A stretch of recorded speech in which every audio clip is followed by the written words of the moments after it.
to Chester, or somewhere in the middle. Be sure to spend your leisure time by visiting the Wirral.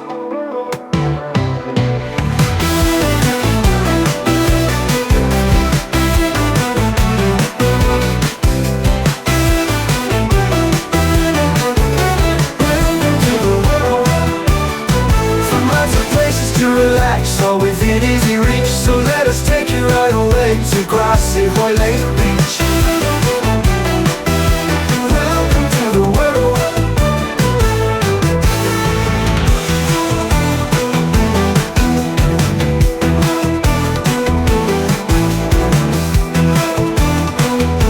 Welcome to the Wirral.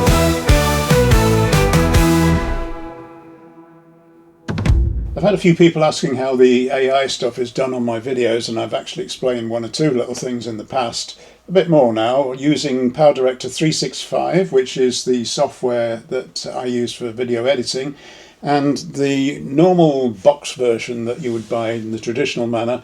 The Ultimate Edition is $109.99, the 2025 edition. But I'm subscribing to PD 365. PowerDirector 365 is a monthly subscription, and it works out under £50 a year. And every month they add credits for you to generate your own AI stuff, and you do it within their software. Firstly, let's look at the tool that generates an image for you. I've used this a couple of times, and it's had okay results. So this is the interface. You type in a description of what you want to see. You choose a theme or a template, whatever you like to call it, from those little pictures at the bottom there. And then you just click generate, and it will create 4 images for you of what you've asked for. You can see that the pictures actually have a look about them which came from the original image that I clicked on in the square on the left.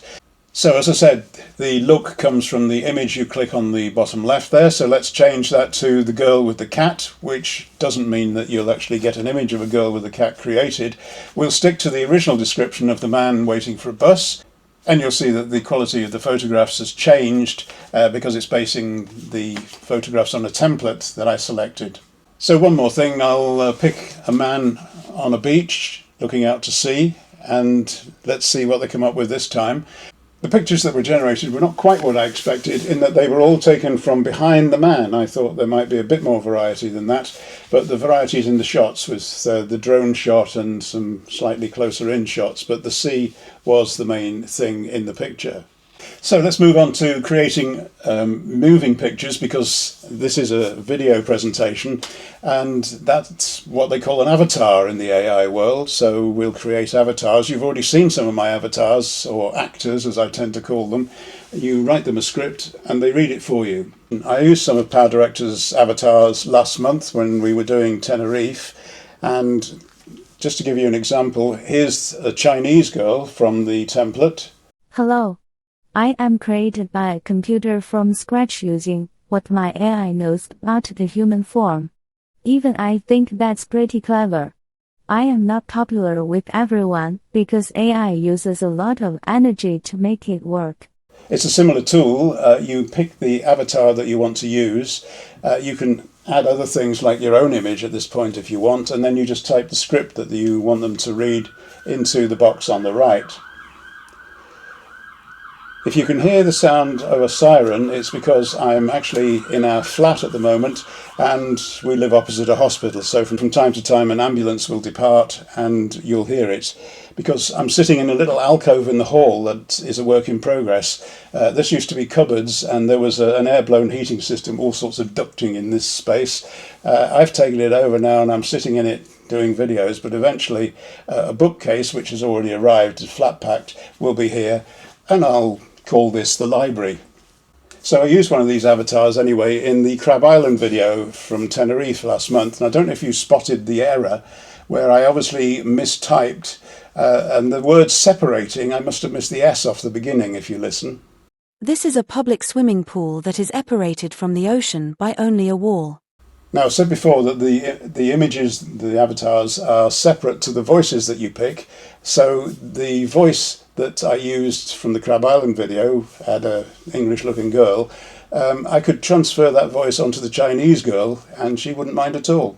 Our videos from Tenerife are presented and produced by Brian Smart with a lot of help from artificial intelligence characters like myself.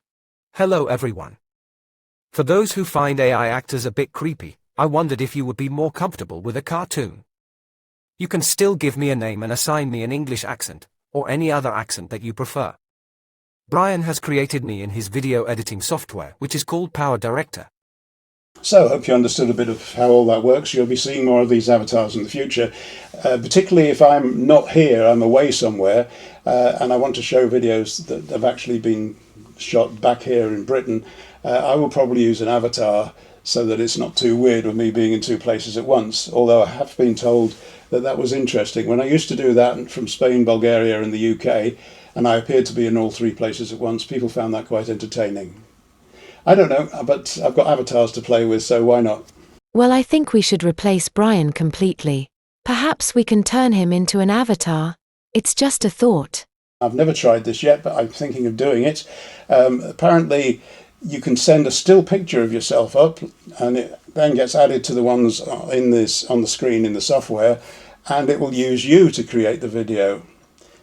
Can't quite imagine that. So what I've got to do to get that created is probably sit up straight and not slouch here, look at the camera and stay still for a while so that I can clip a still image from this video and see what the software can do with it. I'm frozen like this now. And here is my computer-generated avatar taken from my still photo. I didn't upload my voice yet, so I am using someone else's. Now that really is creepy. Bring back the real Brian, please. In the meantime, I will carry on with the video clips. There have been a lot of storms across Britain recently, and we have had to deal with fences and trees coming down and damaging neighbours' property. This video shows Handyman Bob with a chainsaw removing some of the damaged trees. I'm chopping down these trees since the storm rolled in. With my axe on my shoulder, the work begins. Branches falling round, roots all torn away. In a forest of memories, I'm here to stay. The wind's my old companion, whispering through the pine. Sawdust in the air as I toe the line. Oh baby, won't you wait for me on the other side? Darting through the timber, we'll find where we reside. In the heart of the forest, where shadows dance through, I'm a lumberjack with dreams fighting for the truth.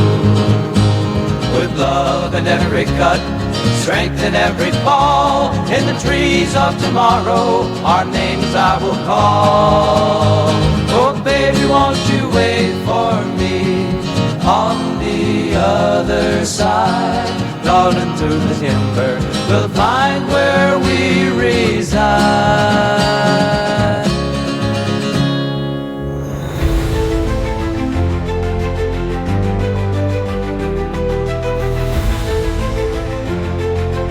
While I'm back in the country, I'll do my own talking, I think, for now. Some of the places I've visited since we got back from Tenerife include Burnley, went to see how the bungalow was doing, and the bathroom there. I believe this is called a stretch ceiling that's being developed, but I don't understand what that's going to be like, and I'm going to have to wait until it's finished. And talking of ceilings, there's lots of insulation stuffed in these ceilings, and the walls, and the roof, and everywhere you can think of.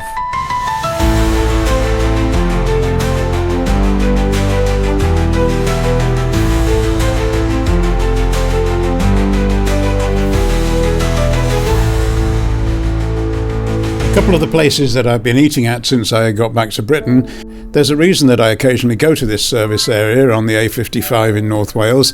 It's because it's got an American diner, and I quite like the style of those places. There's not that many about really, and perhaps it's normal for an American diner to be on a main sort of trunk route in a service area. Perhaps that's how it is in America. Anyway, we went here with the grandchildren and we had our usual slap-up meal.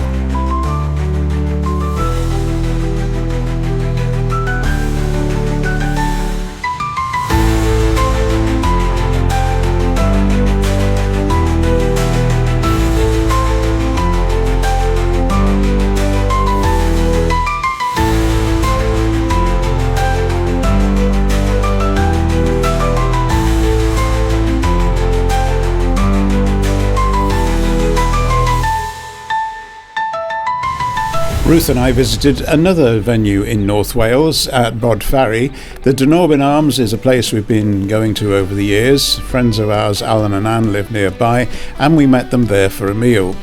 One of the highlights was this fire that we sat in front of while we waited for them. Alan and I both share an interest in trains, and I've always been fascinated by shots like this of a train going across a viaduct, but here's a different take on that. There's obviously snow to be cleared. Never thought of using a model train to do it. My friend Steve found this. He found it on Facebook, I believe, and it's quite an original idea which caused a smile on a few people's faces. This was presumably taken on a phone in the upright portrait mode. Well, I refuse to have anything to do with such silliness, so I've stretched this so it fits properly on a widescreen.